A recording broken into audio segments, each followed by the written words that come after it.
अदाई असांजो चौथों जेको आहे सो इजलास थियो आहे। पहिरियों मटियारीअ में थियो, पोइ वरी जेको आहे सो हैदराबाद में थियो, हींअर कराची में थियो आहे। उन खां अॻे टोटल 4 जेको आहे सो ही असांजा कन्वेंशन थी चुका आहिनि।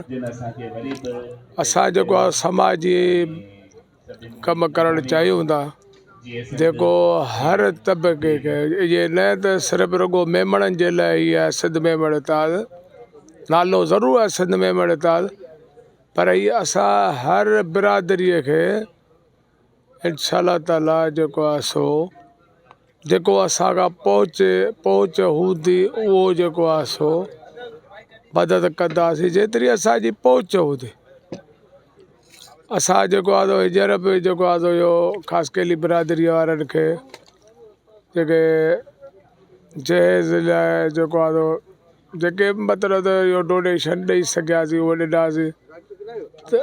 या जीअं अस्पताल बि असां जेको आहे सो ठाराइण जी पिया कोशिशि करियूं, त उहा बि हर ज़ात वारे जे लाइ थींदी। उन में जेको आहे ग़रीब जेको बि आहे, ग़रीब हुजे अमीर हुजे, पर उहो जेको आहे सो इंशाअल्लाह ताला उन मां फैज़याब थींदो। मुंहिंजे हींअर बीमारीअ करे जेको आहे सो ऐं स्लो थी वियो आहे हिन कम में।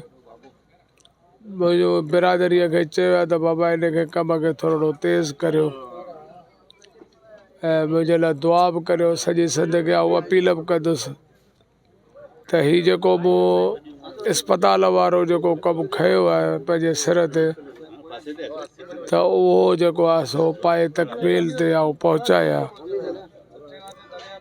इहे असांजूं जेको आहे सो ॻाल्हियूं आहिनि कुझु, तंहिंजे करे जेको आहे सो सिंध मेमण